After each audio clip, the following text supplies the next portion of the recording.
Hello guys, this is Ram.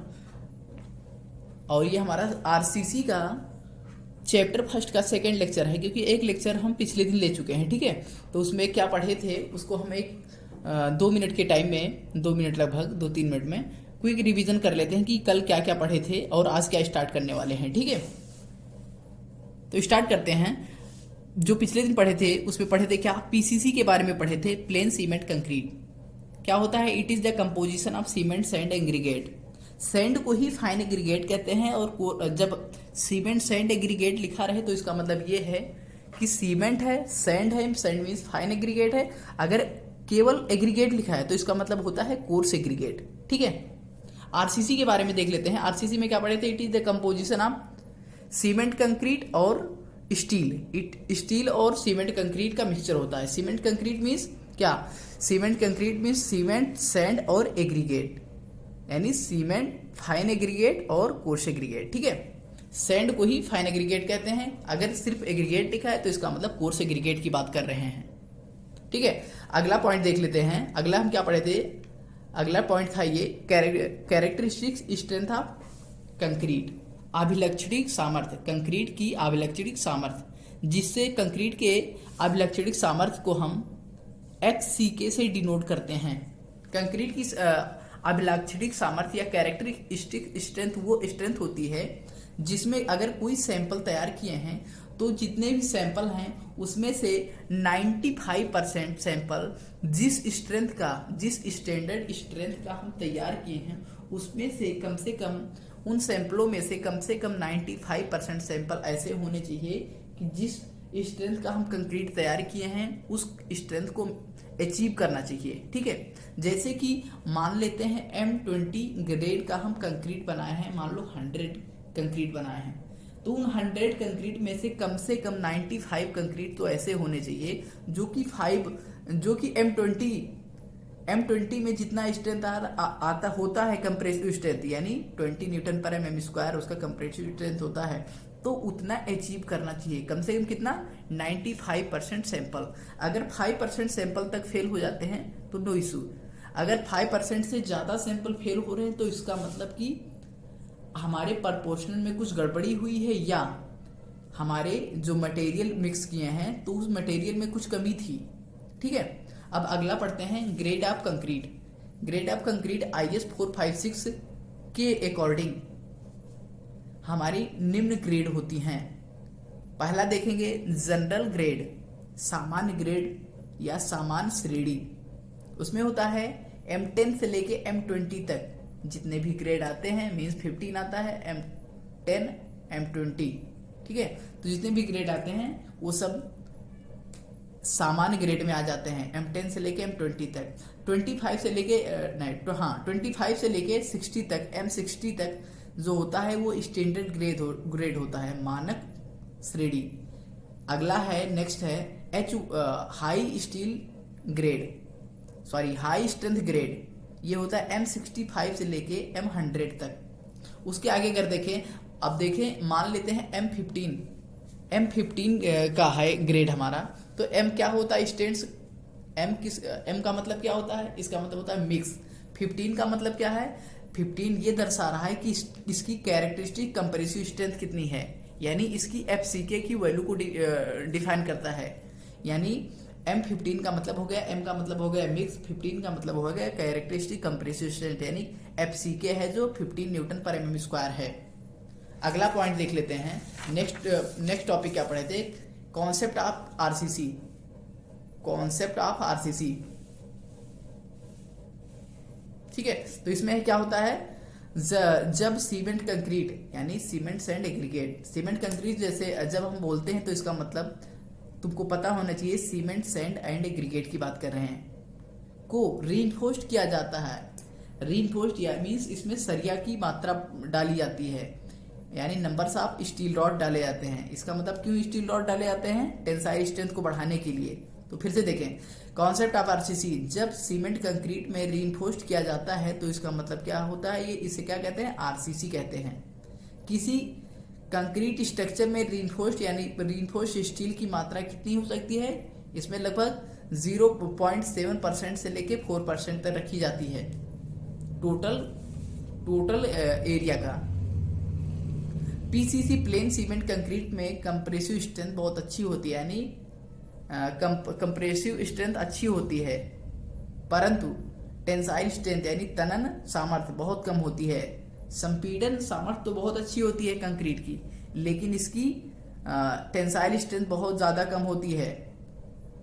तो इसका tensile strength कितना होता है? 1/10वां भाग लगभग होता है कंप्रेसिव स्ट्रेंथ का, यानी संपीड़न सामर्थ्य का। नेक्स्ट टॉपिक पढ़े थे, नेक्स्ट हेडिंग पढ़े थे, use of steel as a reinforced material. Steel का प्रयोग हम रीइंफोर्स्ड मटेरियल में क्यों करते हैं? क्योंकि इसके कुछ प्रॉपर्टी की वजह से। ठीक है, तो इसकी प्रॉपर्टी देख लेते हैं कि ऐसी क्या प्रॉपर्टी है कि जो रीइंफोर्स्ड मटेरियल के रूप में इसको स्टील को यूज किया जाता है। पहली चीज देखो, स्टील की टेंसाइल और कंप्रेसिव स्ट्रेंथ बहुत अच्छी होती है। स्टील तथा कंक्रीट की thermal coefficient of thermal expansion लगभग समान होती है, यानी कि अगर इसमें कुछ एक्सपेंशन हो रहा है या श्रिंकेज हो रहा है तो लगभग दोनों में समान होगा, इसलिए बॉन्डिंग अच्छी बनी रहेगी। स्टील अन्य धातुओं की अपेक्षा इजीली अवेलेबल होता है, यानी इजीली आसानी से मिल जाता है, और ये सस्ता भी होता है। अन्य धातुओं की अपेक्षा बात कर रहे हैं। ठीक है, स्टील की छड़ें सीमेंट कंक्रीट के अंदर डालने पर कोरोजन नहीं होती। स्टील की छड़ों में सीमेंट कंक्रीट के अंदर डालने पर इसमें कोरोजन यानी जंग नहीं लगता है। स्टील का यंग मॉडुलस ऑफ इलास्टिसिटी यानी स्टील का यंग मापांक अधिक होता है, इसलिए आसानी से मोड़ा जा सकता है। ठीक है, अगला आज स्टार्ट करने वाले हैं जो हम टॉपिक टाइप्स ऑफ, पहला हेडिंग है types of reinforced steel bar. Types of reinforced steel bar, तो इसमें क्या है? पहला पॉइंट क्या है? टाइप्स ऑफ रीइंफोर्स्ड, तो इसमें पहला पॉइंट है माइल्ड स्टील बार। कितने प्रकार की होती है? 3 प्रकार की होती है। पहला है mild steel bar. Mild steel bar यानी मृदु इस्पात। ठीक है, मृदु इस्पात। सेकेंड क्या है? सेकेंड है माइल्ड मीडियम स्टील। थर्ड है हाई स्टील डिफॉर्म बार, हाई यील्ड स्ट्रेंथ डिफॉर्म बार, यानी उच्च पराभव सामर्थ्य स्टील बार। ठीक है, इस्पात छड़। तो ये कितने? ये 2 ग्रेड का होता है। ग्रेड पहला होता है Fe415, सेकेंड है Fe500। अगर माइल्ड स्टील की बात करें तो ये Fe250 होता है। इसमें अगर ग्रेड की बात करें कि होता क्या है ये Fe250 समथिंग, ये तो ये होता है Fe का मतलब है आयरन यानी लोहा। 250 का मतलब होता है कैरेक्टरिस्टिक्स या अभिलक्षणिक तनन सामर्थ्य। कैरेक्टरिस्टिक्स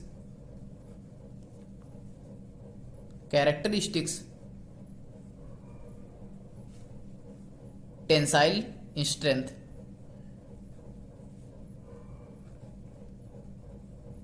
कैरेक्टरिस्टिक्स टेंसाइल स्ट्रेंथ यानी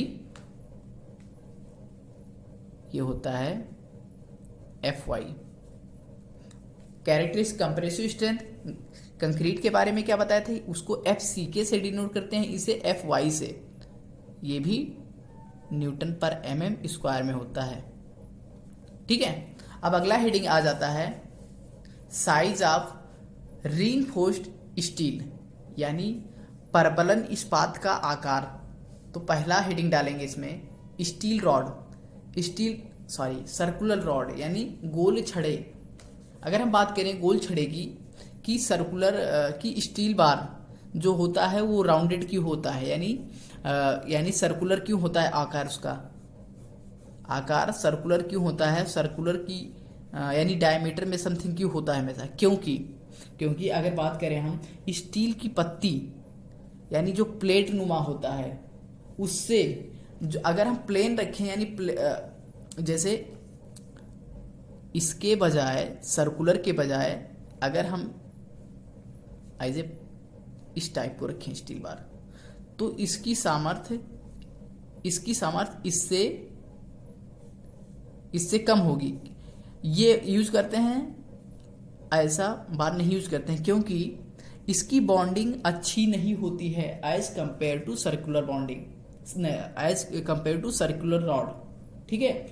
circular steel bar as compare to ये प्लेट वाली यानी पत्ती की नुमा जितनी होती हैं स्टील बार, इससे इसकी बॉन्डिंग अच्छी होती है किसमें, सीमेंट कंक्रीट में, ठीक है। तो इसमें लिखेंगे स्टील की पत्ती यानी स्टील की प्लेट नुमा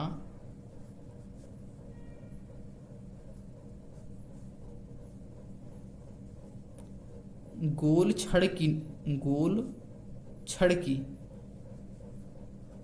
छड़ की तुलना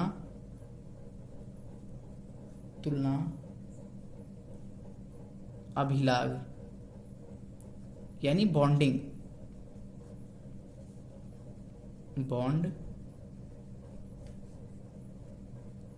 कम बनाता है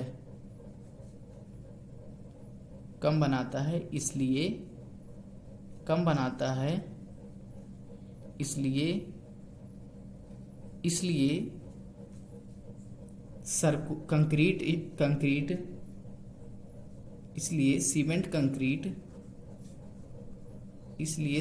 कंक्रीट में क्या करते हैं, सर्कुलर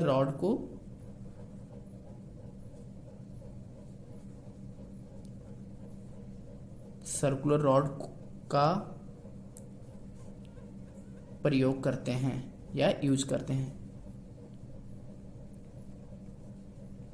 सर्कुलर रॉड में यानी सर्कुलर होगा तो समथिंग डायमीटर होगा, इसका कुछ डायमीटर होगा। तो देख लेते हैं किस किस डायमीटर के रॉड्स अवेलेबल होते हैं। देख लेते हैं सर्कुलर रॉड स्टील के सर्कुलर रॉड निम्न डायमीटर मीन्स होता है व्यास, निम्न व्यास में अवेलेबल होते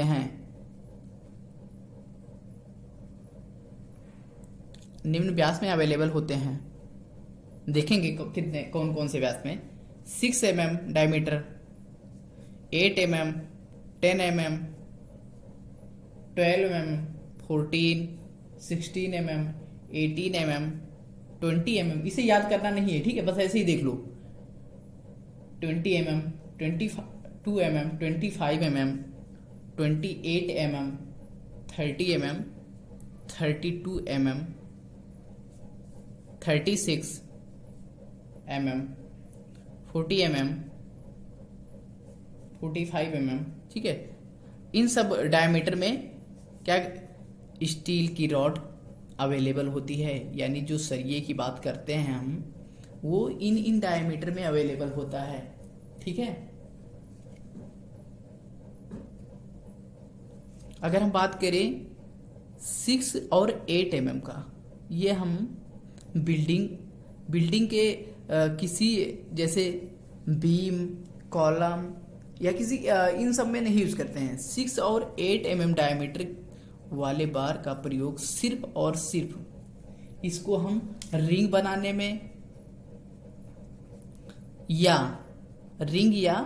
विंडो, खिड़की वगैरह में इसका प्रयोग करते हैं, ठीक है। इसका प्रयोग हम बीम, कॉलम या स्लैब में नहीं करते हैं। इसका प्रयोग कहाँ पर करते हैं, इसका प्रयोग सिर्फ और सिर्फ रिंग बनाने में। रिंग मीन्स क्या, जैसे हम कॉलम बना रहे हैं तो जैसे ये कॉलम का क्रॉस सेक्शन है, टॉप व्यू है, ठीक है, यहाँ पर सरिया ऐसे लगाते हैं, तब इसको हम ऐसे जोड़ने के लिए जो ये करते हैं बॉन्ड रिंग बनाते हैं, तो यही रिंग बनाने के लिए ही प्रयोग किया जाता है, ठीक है, जैसे रिंग बनाने के लिए।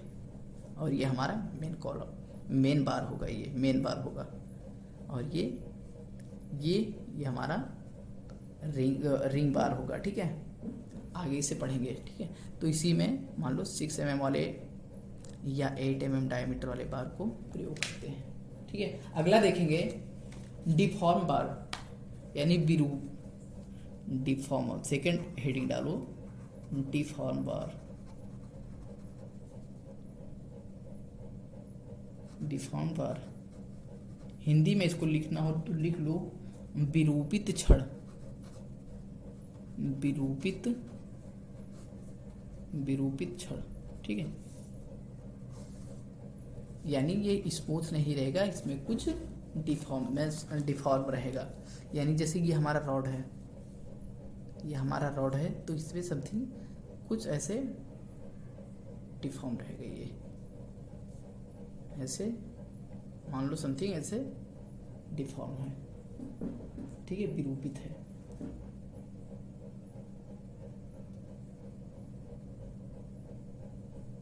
इसमें क्या, इसका यूज क्या होता है कि कंक्रीट में, जैसे कंक्रीट में, सीमेंट कंक्रीट में अगर जैसे रॉड को दबाया जाता है तो प्रतिबल के कारण, जैसे शियर स्ट्रेस के कारण, मान लो शियर स्ट्रेस के कारण इसमें सरकने ना लगे या फिसलने ना लगे, यानी कि सरक के पता चले यहाँ इतने लंबाई में डाले थे, तो सीमेंट कंक्रीट की वजह से जो अगर मान लो शियर स्ट्रेस जनरेट कर रहा है तो पता चले यहाँ डाले थे, सरक के चला गया इधर, तो ऐसा ये सब ना हो, इसलिए क्या करते हैं हम, इसलिए क्या करते हैं डिफॉर्म यानी विरूपित छड़ का प्रयोग करते हैं। तो इसमें लिख लो कंक्रीट में दबाई गई, कंक्रीट में दबाई गई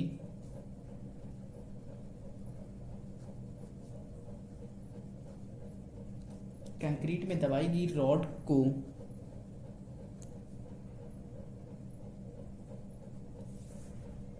स्ट्रेस यानी प्रतिबलों के कारण, स्ट्रेस को हिंदी में क्या लिखेंगे, प्रतिबल के कारण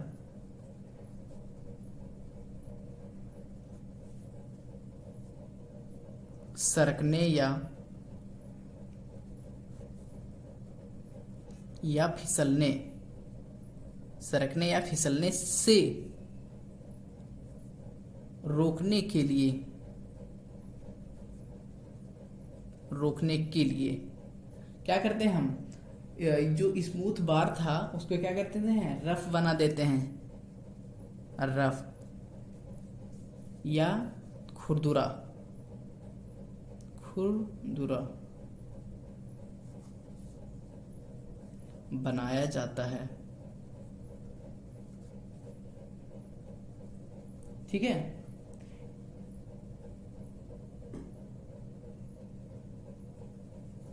देखो इसके यूज से, इसके प्रयोग से या इसके यूज से, इसके यूज से सर्कुलर रॉड की अपेक्षा, सर्कुलर रॉड जो भी ये ऊपर वाला यूज कर रहे थे, सर्कुलर रॉड, इसकी अपेक्षा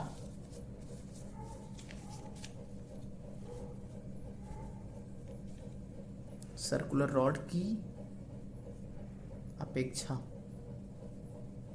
40%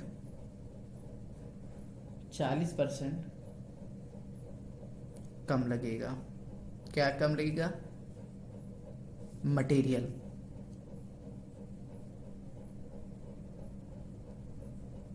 ठीक है। अगला हेडिंग लिखेंगे, थर्ड है ट्विस्टेड बार, थर्ड है ट्विस्टेड बार, मीन्स ऐंठी हुई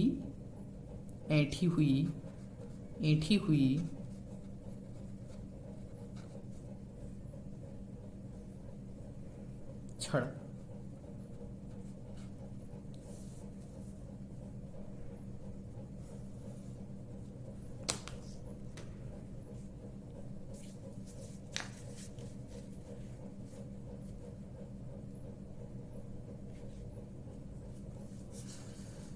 ऐठी हुई छड़, इसमें लिखेंगे, देखो इसमें स्टार्टिंग में अभी फर्स्ट चैप्टर में कुछ थ्योरीज ज़्यादा हैं, ठीक है, अदरवाइज आगे न्यूमेरिकल पोर्शन ज़्यादा होंगे।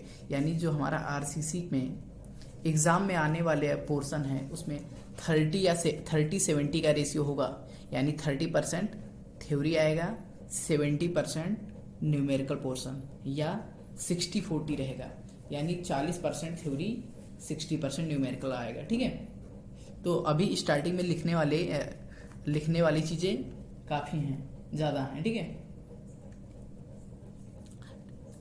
लिखेंगे इसमें ट्विस्टेड बार में लिखेंगे, यह छड़े रस्सी की भांति ट्विस्टेड रहती हैं, यानी ऐठी हुई रहती हैं। ये छड़े या ये रॉड रस्सी की भांति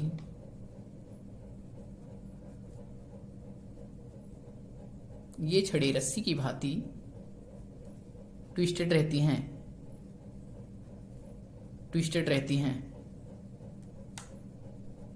इसमें स्ट्रेंथ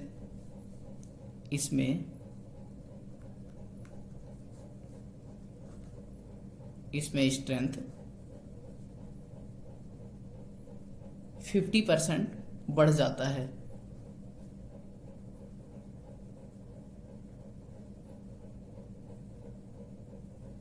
इसमें स्ट्रेंथ 50% तक बढ़ जाता है।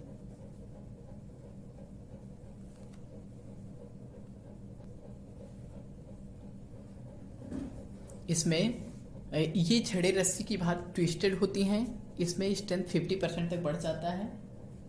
और अगला पॉइंट क्या है, 40% बॉन्डिंग अधिक अच्छी होती है, 40% बॉन्डिंग बढ़ जाती है। 40% तक बॉन्डिंग बढ़ जाती है।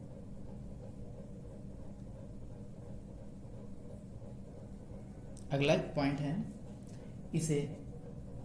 इसमें 33% स्टील की बचत होती है। ऊपर वाले में कितनी की बचत हो रही थी, 40% तक, इसमें होगा क्या, कितना, 33% स्टील की बचत होती है।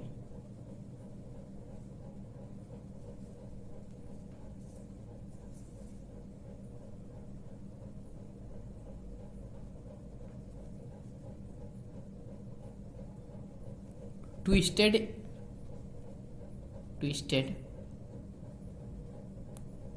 डिफॉर्म बार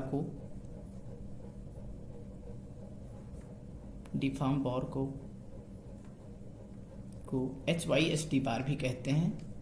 HYSD बार या Tor bar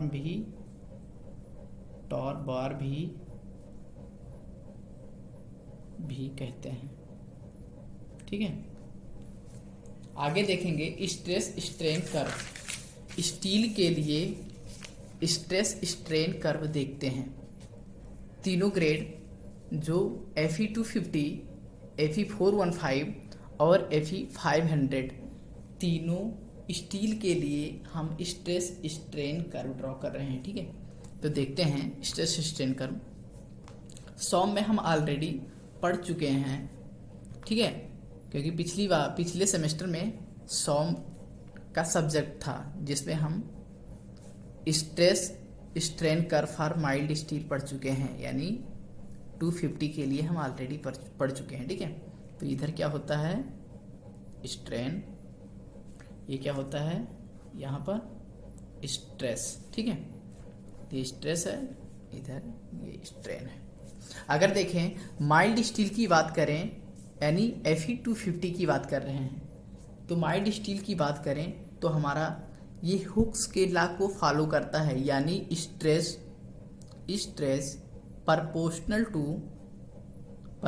to strain up to proportionality limit तक ये स्ट्रेस और स्ट्रेन दोनों प्रोपोर्शनल होते हैं। उसके बाद में क्या आ जाता है, यील्ड पॉइंट आ जाता है।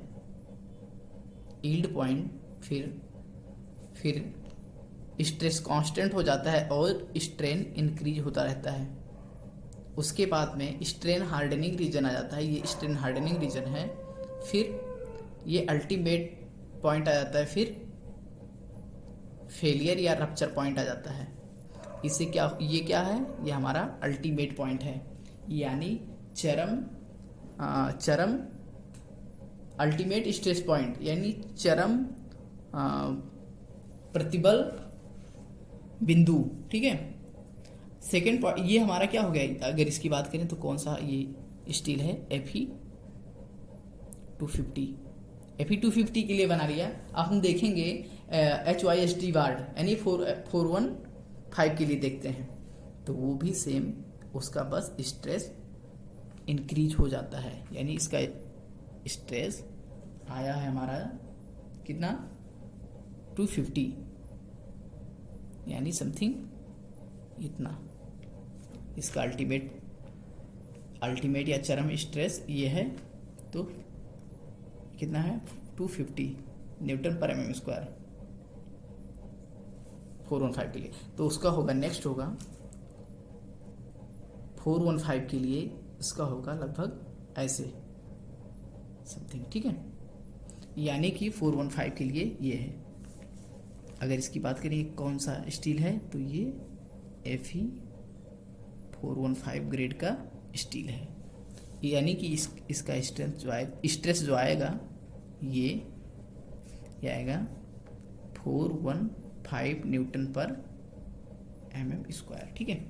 अगर बात करें Fe500 की, तो उसको भी बना लेते हैं समथिंग ऐसे, आगे बढ़ जाएगा वो, यानी ये हमारा लगभग ऐसे गया यहाँ तक।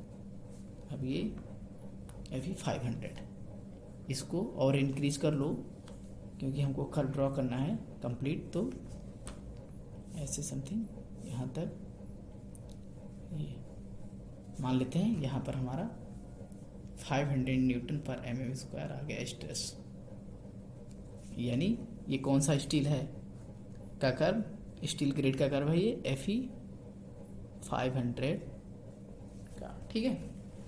यानी इसका स्ट्रेस स्ट्रेन कर्व स्टील का हम ड्रॉ कर लिए हैं। ये हमारा पराभव यील्ड पॉइंट है, पराभव बिंदु। ये हमारा अल्टीमेट पॉइंट है, जिसे कहेंगे चरम प्रतिबल बिंदु, ठीक है ये। और अब अगर इसी में हम कंक्रीट का भी बनाएं तो बना लेते हैं, क्योंकि उसमें डायरेक्ट जितना स्ट्रेंथ को वियर करेगा, इसमें इलास्टिसिटी ज़्यादा नहीं होगी, यानी डायरेक्ट ब्रेक होगा। ये हमारा बोले तो ये हमारा क्या है, कंक्रीट है। कोई कंक्रीट की भी टेस्टिंग इसी में कर लिए, किसी ग्रेड की कंक्रीट की भी टेस्टिंग कर लिए। ये कंक्रीट का कर्व है, ये स्टील का है, ऊपर के तीनों स्टील के हैं। ये 250 का है, ये 415 का है, ये 500 का है, ठीक है। तो हमारा कौन सा पॉइंट हो गया स्टील के टाइप्स ऑफ रीइंफोर्समेंट पढ़ लिया, साइज पढ़ लिया, साइज ऑफ रीइंफोर्स्ड स्टील का कि कौन कौन से साइज में अवेलेबल है। साइज मीन्स यही कि इसका क्या सर क्रॉस सेक्शन, ठीक है, क्रॉस सेक्शन पढ़ लिया, सर्कुलर, डिफॉर्म और ट्विस्टेड बार, और स्ट्रेस स्ट्रेन कर्व पढ़ लिया। किस चीज़ का, इसका स्टील के तीनों प्रकार का, तीनों ग्रेड का, 250 का, 415 का, 500 का। नेक्स्ट चीज क्या पढ़ा है, कंक्रीट का भी स्ट्रेस स्ट्रेन कर्व ड्रॉ कर लिया, ठीक है। अब आ जाता है हमारा method of RCC member, method of design method of RCC member. तो हेडिंग डाल लेते हैं इसमें, मेथड ऑफ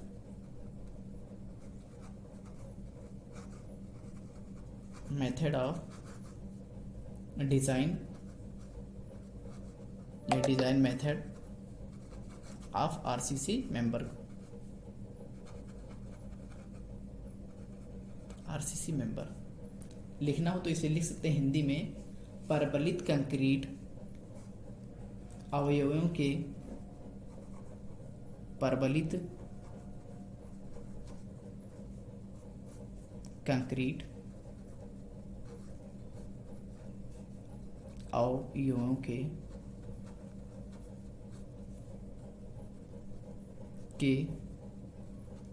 अभिकल्पन विधियां। लिखेंगे methods of design of RCC member, ये हमारा हेडिंग है।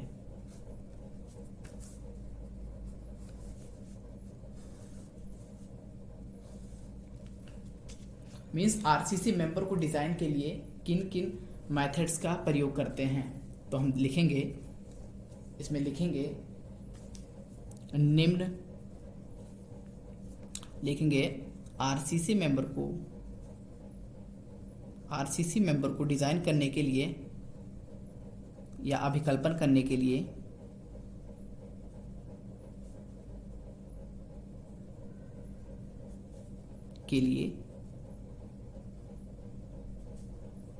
निम्न 3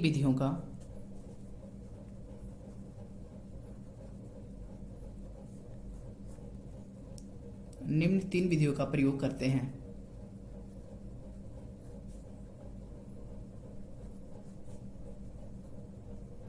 पहला क्या है? पहला है WSM method.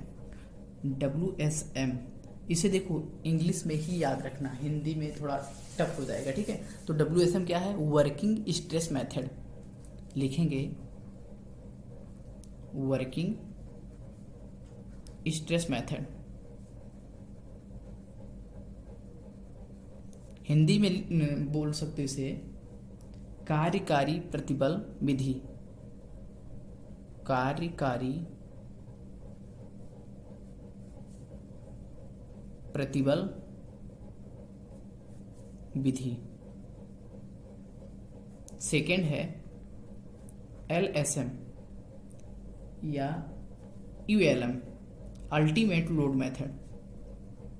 Ultimate load method, ultimate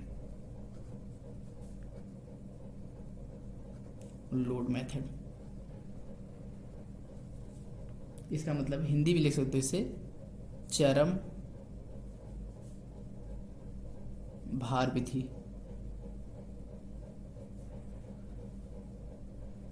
ठीक है, थर्ड पॉइंट लिखेंगे या थर्ड जो विधि है उसे लिखेंगे LSM, लिमिट स्टेट मेथड।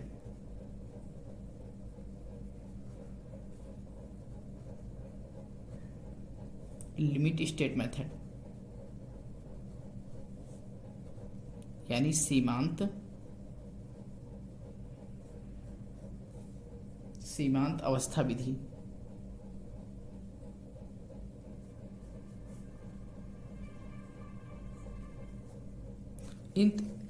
इसमें देखिए तुम्हारे सिलेबस में जो है WSM है,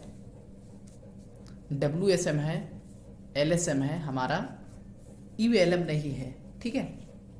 यही ULM का ही एक मॉडिफाइड मेथड है ये, ठीक है।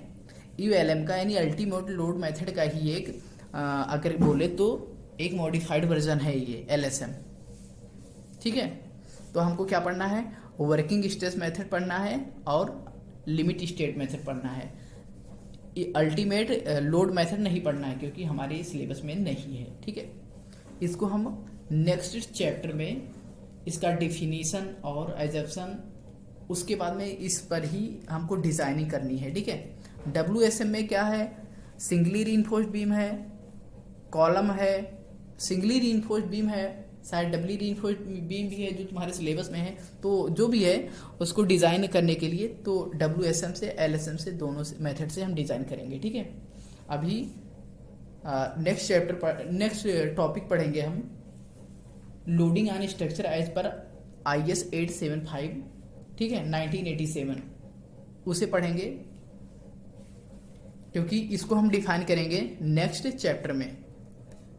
इसको नेक्स्ट चैप्टर में कंप्लीट पढ़ेंगे, ठीक है। तो अगला हेडिंग लिखते हैं। अगला हेडिंग हमारा है loading on structure as per IS 875।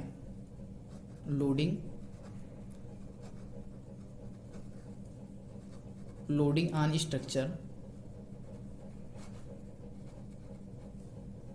As per IS 875 1987।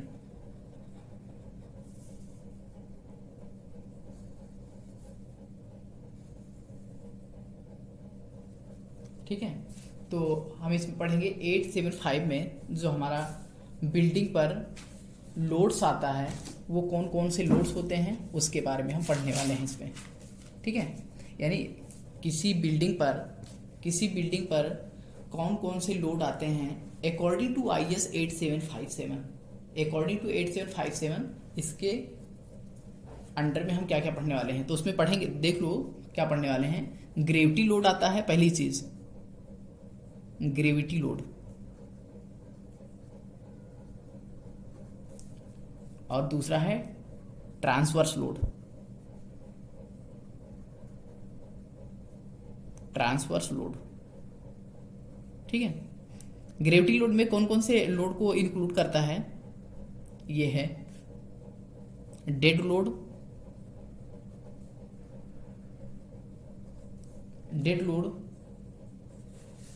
और सेकंड है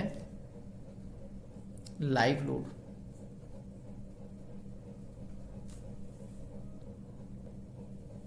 तो डेड लोड मीन्स होता है अचल भार,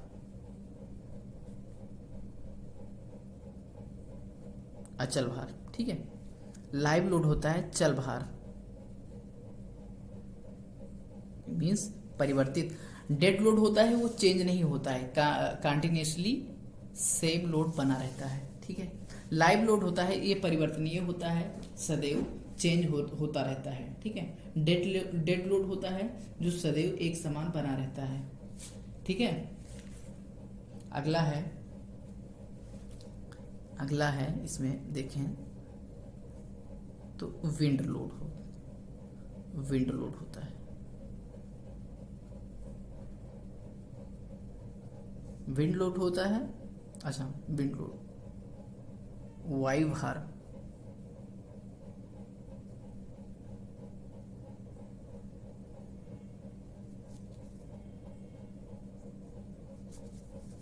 तो पहला देख लेते हैं डेड लोड के बारे में। डेड लोड जो है IS 875 डेड लोड होता है जो IS 875 पार्ट वन में इसके बारे में दिया गया है। इसके बारे में देखें, अगर लाइव लोड की बात करें IS 875 पार्ट सेकंड में इसके बारे में डिफाइन किया गया है। अगर थर्ड बात करें विंड लोड, यानी structure on loading on structure as per 875, यानी किसी स्ट्रक्चर पर जो भार आ रहे होते हैं वो IS 875 के अकॉर्डिंग कौन कौन से भार होते हैं। तो पहला हो गया डेड लोड, दूसरा हो गया विंड लोड, लाइव लोड, फिर विंड लोड हो गया। तो डेड लोड को IS 875 पार्ट 1 में डिफाइन किया गया है, लाइव लोड को IS 875 पार्ट सेकंड के अकॉर्डिंग पार्ट सेकंड भी डिफाइन किया गया है। थर्ड है विंड लोड, जिसे कि IS 875 पार्ट 3 में डिफाइन किया गया है, ठीक है। डेड लोड और लाइव लोड, विंड लोड, इनको हम डिफाइन कर देते हैं। होता क्या है, एक बार लिखना हो तो लिख सकते हो, ठीक है। डेड लोड होता है कि संरचना पर कई प्रकार के भार आते हैं जो कि समय के अनुसार या सदैव समय के अनुसार परिवर्तित नहीं होते हैं। मीन्स क्या है, सदैव समान रहते हैं, उसे ही कहते हैं डेड लोड या अचल भार कहते हैं, ठीक है। सेकेंड चीज अगर देखेंगे लाइव लोड की बात करेंगे तो संरचना पर लाइव लोड के अलावा डेड लोड के अलावा जितने भी भार परिवर्तित होते रहते हैं वो होते हैं लाइव लोड, ठीक है। इन भारों की गणना के लिए IS 875 में पार्ट सेकंड में डिफाइन किया गया है, यानी दर्शाया गया है, इसके बारे में चर्चा की गई है। थर्ड की बात करें कि तीसरा IS 875 के अकॉर्डिंग कौन सा लोड होता है, तो होता है विंड लोड, यानी वायु भार होता है। तो वायु भार को कैसे डिफाइन करेंगे, लिखेंगे संरचनाओं पर वायु दाब भी आती है। ऊंची संरचनाओं पर ऐसे क्षेत्रों में जहां तेज हवाएं चलती हैं वहां पर विंड लोड को भी कंसीडर किया जाता है। ठीक है, तो आज हमने क्या पढ़ा उसको एक बार देख लेते हैं। क्या पढ़ा है, टाइप्स ऑफ रीइंफोर्समेंट 3 प्रकार के पढ़े हैं, माइल्ड, मीडियम और HYSD बार। माइल्ड में क्या पढ़ा है, 250 FE 250, HYSD बार में कौन सा ग्रेड था, FE 415 था, FE 500। उसके बाद में स्टील के साइज यानी क्रॉस सेक्शन देखे हैं कौन कौन से होते हैं। तो पहला स्टील रॉड ना सर्कुलर रॉड हो गया है, जो गोल छड़े हैं। तो गोल छड़े में ये बताया गया है कि हम स्टील बार को क्यों सर्कुलर रखते हैं, क्योंकि एज कंपेयर टू प्लेट यानी जो अगर रेक्टेंगुलर जैसा बार रहेगा तो इसमें बॉन्डिंग कम रहेगी एज कंपेयर टू सर्कुलर की कंपेयर में। तो इसलिए हम हमेशा जो स्टील रॉड होते हैं उनको सर्कुलर रखते हैं। ठीक है, तो सीमेंट कंक्रीट में बताया गया कि सीमेंट कंक्रीट में जो बॉन्डिंग होती है वो सर्कुलर में अधिक होती है एज कंपेयर टू प्लेट यानी एज कंपेयर टू रेक्टेंगुलर जैसे जो शेप होते हैं। ठीक है, और ये बताया गया है कि कितने डायमीटर कितने डायमीटर के अवेलेबल होते हैं मार्केट में इजिली, जो कि ज़्यादातर जितने बार हैं उनके डायमीटर इवन नंबर्स में होते हैं। ठीक है, लेकिन बट कुछ ऑड में भी होते हैं, जैसे कि 15 mm डायमीटर का, 45 mm डायमीटर का।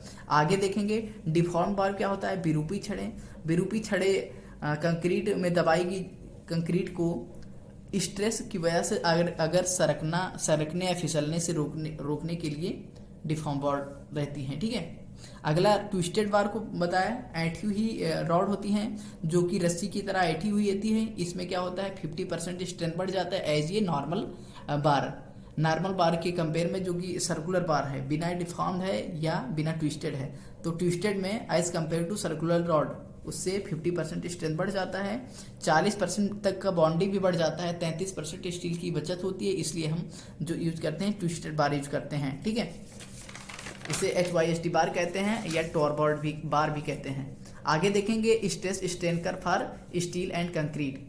Stress strain curve for steel and concrete, तो स्टील की हम ऑलरेडी पढ़ चुके हैं सॉम में, जो कि ये माइल्ड स्टील वाली पढ़ी थी, ये जो कि अकॉर्डिंग टू हुक्स लॉ, इसको देखेंगे लिख सकते हैं इसे कि इसमें हुक्स लॉ को ये फॉलो करता है। हुक्स लॉ कहाँ तक, up to proportionality limit, stress proportional to strain. कहाँ तक, up to proportionality limit, up to proportionality limit या लिमिट ऑफ प्रोपोर्शनलिटी हुक के नियम को फॉलो करता है, यानी स्ट्रेस और स्ट्रेन दोनों एक दूसरे के समानुपाती होते हैं। आगे देखेंगे method of design of RCC structure को डिजाइन करने के लिए हम 3 मेथड का प्रयोग कर सकते हैं। पहला है WSM, LSM और ULM।